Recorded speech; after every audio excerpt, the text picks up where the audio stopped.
බබා මේ ඉතුරු වෙච්ච රචන ටික දැන් අවුරුදු ඉවර වුණානේ. දැන් තමයි දාන්න හොඳම වෙලාව. මොකද මිනිස්සු හිතන්නේ නෑනේ මේ වගේ වෙලාවට දානවා කියලා. දාමුද? එලකිරි අපි ඉතින් ඕකටනේ ඕව ඉතුරු කරගත්තේ. එහෙනම් දාමු.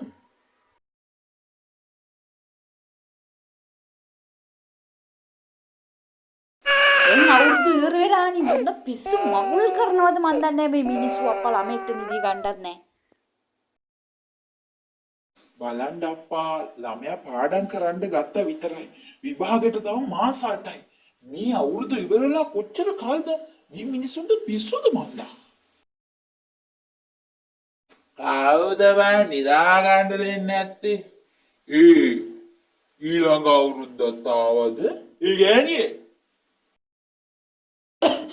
අම්මෝ මගේ පපුව අනේ අම්මේ මම බය වෙච්ච තරම අවුරුදු කාලේ නම් දන්නවනේ අවුරුද්ද රචින දානවයි කියලා. යාන්තමට ඈ පිය වුණා විතරයි අර අල්ලපු ගෙදර උන්ට පිස්සුද මන්දා.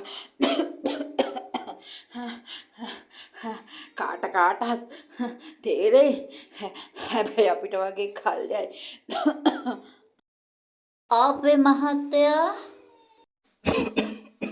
ඇයි හාමිනේ?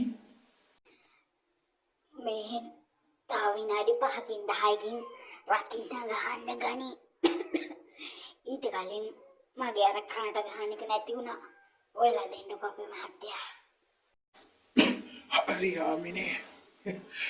ඒ කාලේ මතකද අපි රතින්න දාපු විදිය?